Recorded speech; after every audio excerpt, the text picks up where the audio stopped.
Yang terhormat Ibu dosen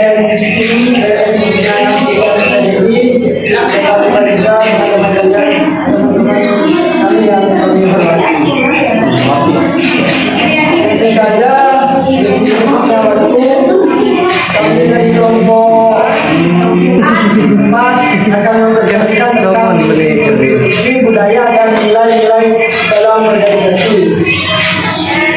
Untuk materi pertama adalah untuk menyampaikan materinya.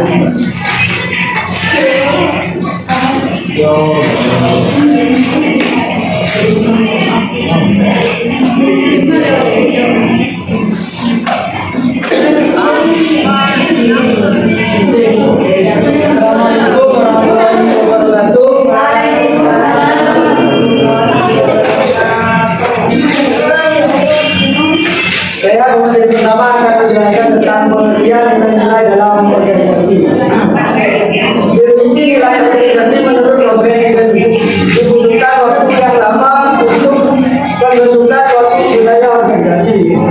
Sekali terbentuk budaya itu cenderung berulang sehingga sulit pertimbangan media untuk mengubahnya. Sedangkan menurut Loben mengatakan bahwa jika seorang pegawai bahan dan pada saat yang sama maupun mempertahankan pernah pada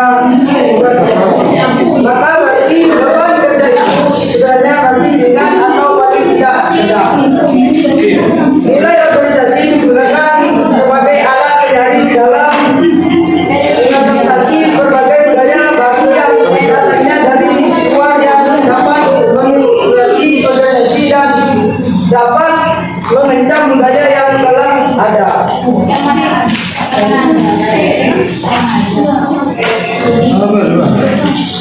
Sekian dari saya. Wassalamualaikum warahmatullahi wabarakatuh.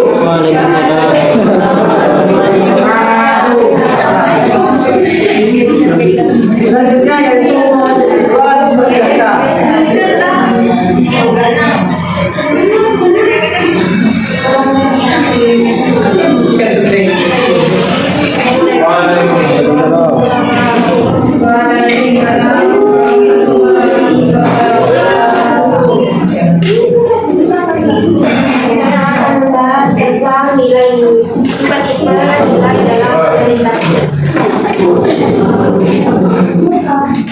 Dalam perspektif budaya terdapat dua tipe nilai, yaitu ideal factor sama ideal factor.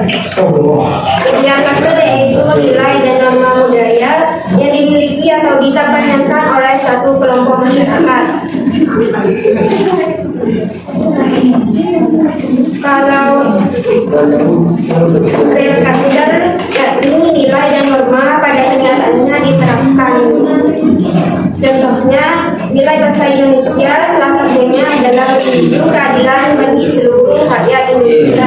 Namun kenyataannya, keadilan sebagian besar hanya dinikmati oleh kalangan atas. Sementara kalangan bawah atau miskin sulit menerima keadilan, bahkan jangankan menerima keadilan, mengharapkannya itu tidak mampu.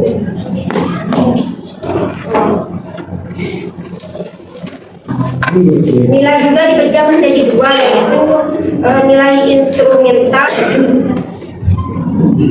yakni nilai-nilai yang digunakan sebagai alat untuk mencapai terminal value atau nilai terminal, misalnya kerja keras, kejujuran, kedisiplinan, dan kerjasama. Nilai terminal adalah nilai akhir yang menjelaskan tujuan akhir atau keadaan yang diinginkan oleh individu, misalnya kebahagiaan, keamanan, keadilan, dan kesejahteraan.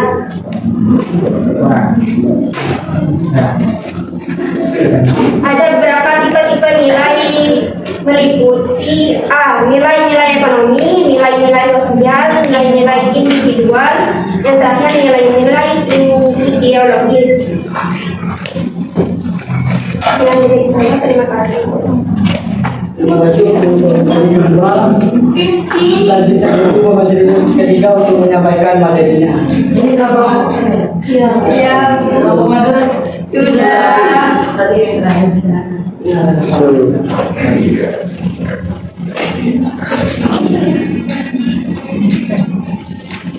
Di sini saya akan menyampaikan materi tentang nilai-nilai lintas budaya.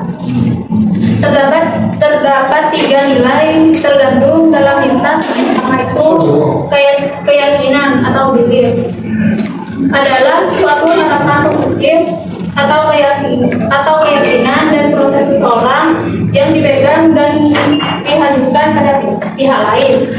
Yang kedua itu moral.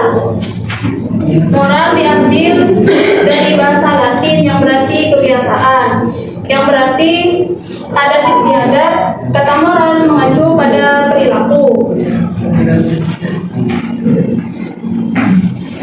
Yang ketiga itu values. Nilai-nilai adalah hasil survei yang diperoleh dan berbagai negara. Nilai-nilai yang dapat dipengaruhi sosial kepada seseorang mengubah sikap dan tingkah laku mereka dengan moral sosial yang ada. Terima kasih untuk materi yang terakhir. Selanjutnya itu sesi selanjutnya itu akan menjelaskan tentang Presiden Kalimantan yang akan dijelaskan oleh selanjutnya akan dijelaskan oleh saya sendiri. Saya akan menerangkan tentang lokal sistem, yaitu dari otak.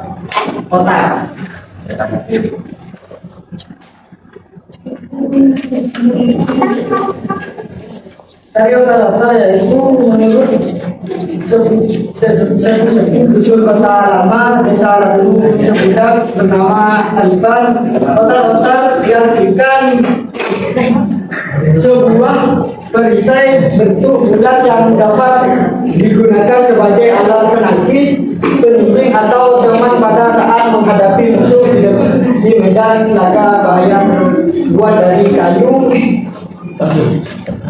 dipegang dengan tangan kiri, sedangkan tangan kanan memegang senjata.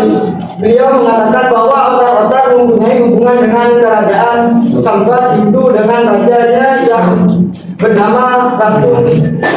Ketika pada masa itu otak bukan sebuah seni pertunjukan seperti sekarang ini. Ya, dan saya Assalamualaikum warahmatullahi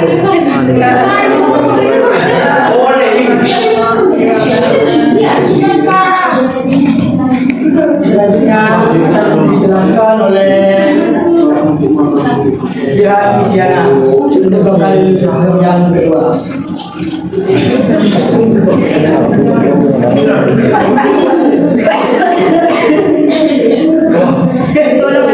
Sistem yang kedua yaitu upacara gawai daya. Upacara gawai daya adalah nama lain upacara adat syukuran. Kemarin atas segala hasil bumi yang selama ini telah dirawat. Hakikatnya sama dengan naik damo atau bahasa lainnya makaton. Sama yaitu pengantar besar taruhnya yang telah diberikan oleh Sang Pencipta. Upacara daya samanya dengan upacara naik damo merupakan ungkapan rasa syukur atas segala keamanan, kesehatan dan hasil panen yang melimpah, serta mohon supaya di tahun depan segala pekerjaan diberi keberkahan. Acara gawai daya biasanya berlangsung dalam 1 pekan, maka sering juga disebut dengan pekan gawai daya. Acara ini biasanya diadakan di rumah betah tiap tahun bulan ini, sehingga mempunyai daya tarik sendiri bagi masyarakat di luar budaya. Upacara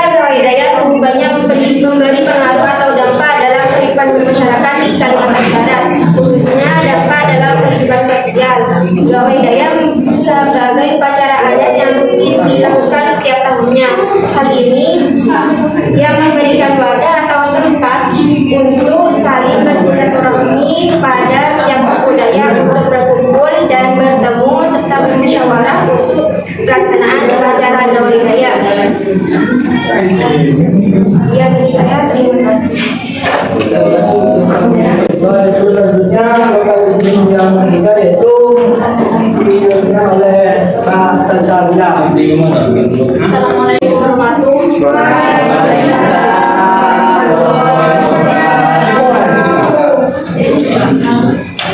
Di sini saya bertanya tentang Sarung Tangan Samarinda. Samarinda merupakan ibu kota Provinsi Kalimantan Timur. Ciri khas Samarinda adalah kain disebut dengan corak yang indah. Sarung Samarinda biasanya disebut dengan Tanjung Samarinda. Tanjung adalah kain tenun tradisional yang proses pembuatannya menggunakan alat non-magis. Benang yang digunakan merupakan benang ras yang diimpor dari Tiongkok. Assalamualaikum warahmatullahi wabarakatuh.